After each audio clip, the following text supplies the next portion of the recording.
It didn't really hit me until I was around 6 years old, and that's when I went to kindergarten. Basically, I was on I was on the playground, and I'm just playing around, and I'm going to reach for the monkey bar, and this kid pushed me. And I don't even know how this kid knew like any of these words, but he's like, like, I mean, maybe at 6 years old you would know like the meaning of like stupid and dumb, but he would just like, he harassed me, calling me stupid, dumb. When I got home that day, I was like, what it I was 6 years old, and I was thinking, what the hell is wrong with me? Like, why did obviously in a much simpler way, but I was like, why are these kids so mean? Yeah, I was 5 years old when I said my first word. It's very late. I was late to a lot of stuff, yeah. When I was a kid, I would really throw fits all the time because I hated change. I like absolutely hated change. Like if something was off the routine, I would just throw a huge fit about it. So I remember my mom used to have this big box. It was like a tote box with the slit cut out in the lid, and she'd give me these little tokens.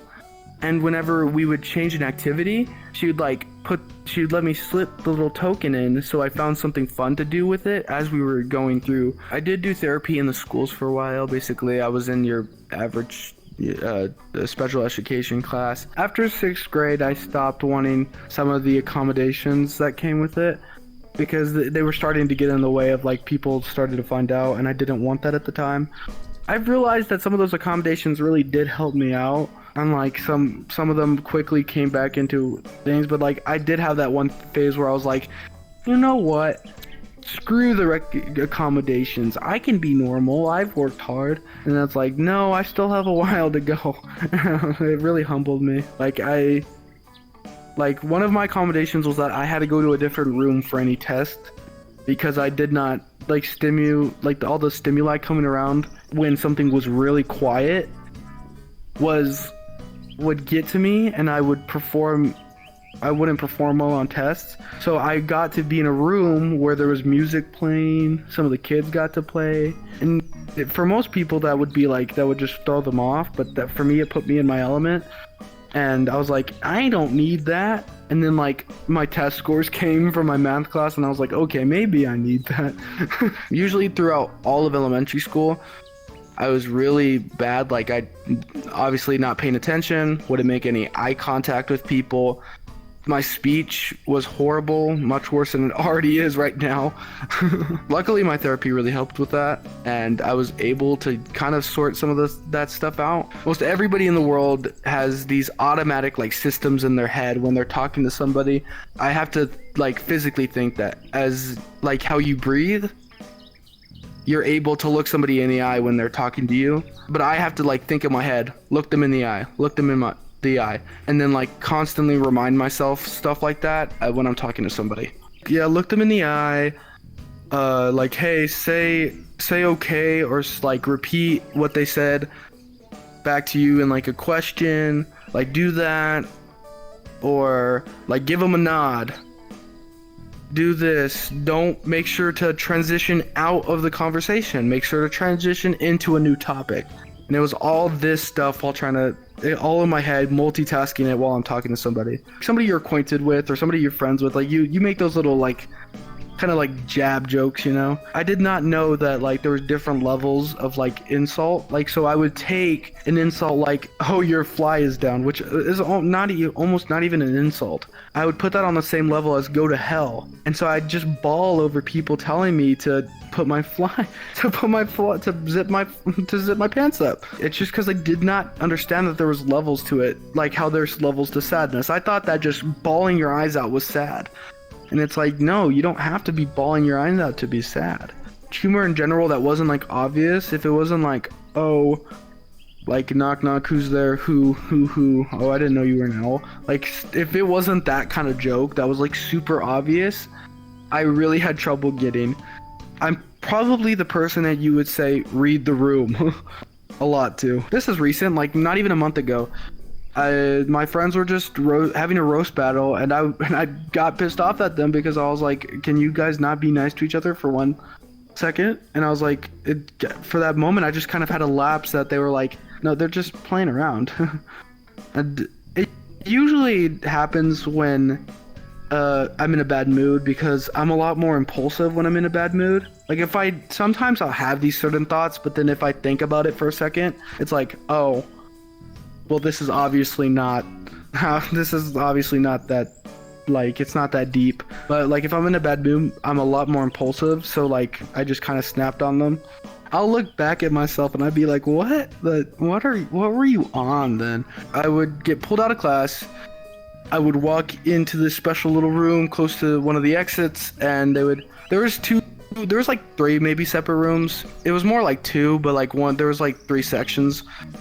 So at first I'd be taken into this room with a projector inside, and I'd sit there with the therapist, and certain like things, either like flashcards or certain like little shorts that would help me with emotions. They would have these little shorts and all that where it would give you very obvious examples of certain tones, like say anger or sadness.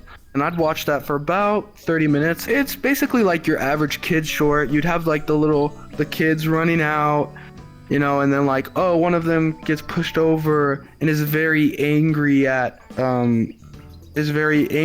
the other kid for pushing them down. And then it would be like, this is what anger is. And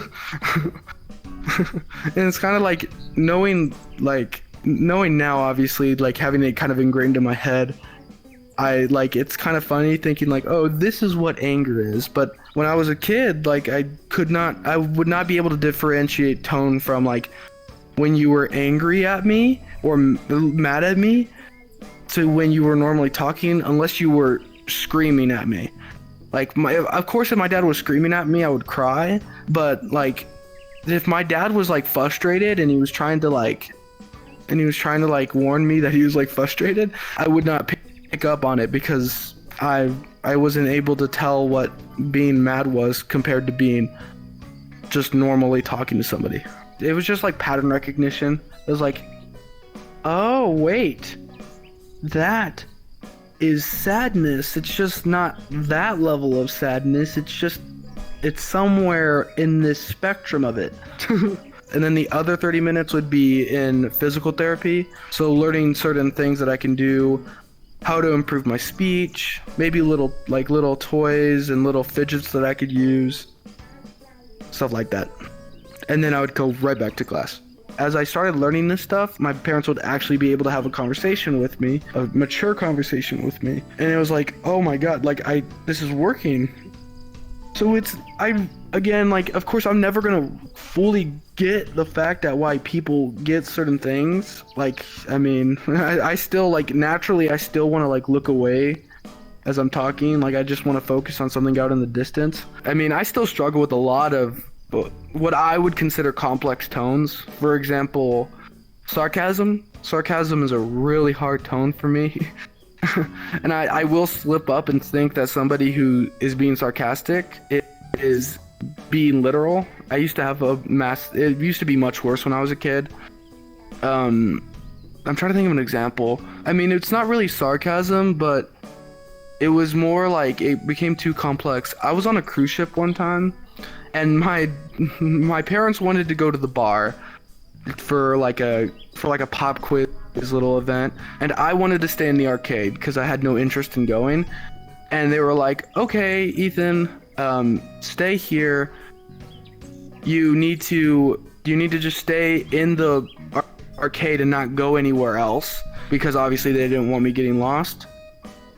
And and keep in mind, I'm like 10 years old, 11 years old. I thought they literally meant that I had to stay inside the arcade at all costs. Well, the bathroom was outside of the arcade, and I legit almost peed my pants in that arcade because I thought I wasn't allowed to leave. I don't have many good experiences with school. School's never been...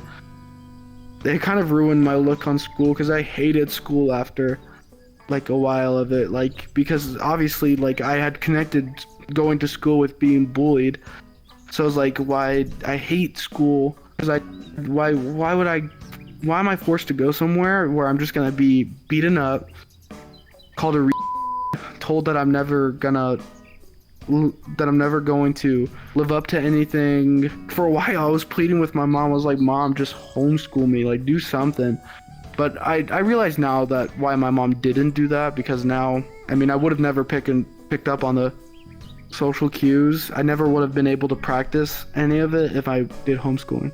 When you're learning a new language, a lot of them will say, hey, practice this language on a native speaker. Talk to somebody who speaks that language fluently.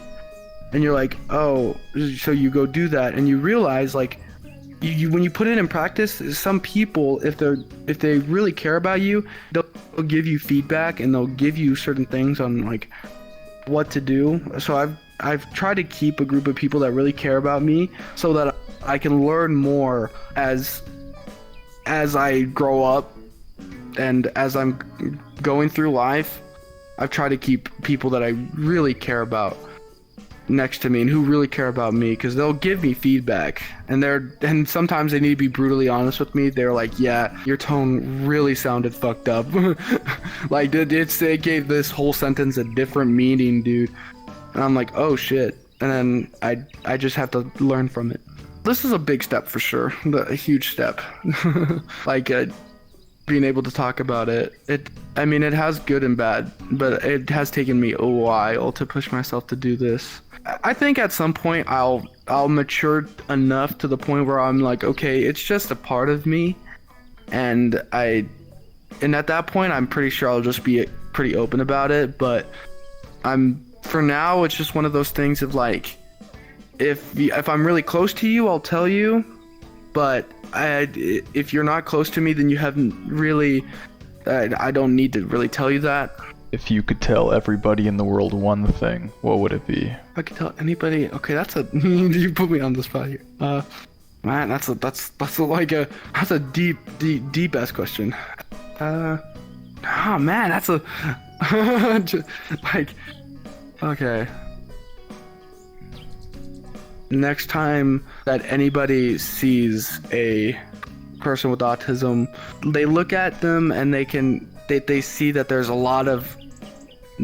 a lot of hard work to even put yourself out. So have some mercy, and if they genuinely care about trying to learn from you and learn how to be more social, then take every chance you can to help them.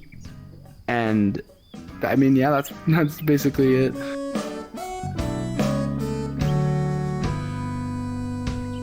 Thank you so much. This meant a lot.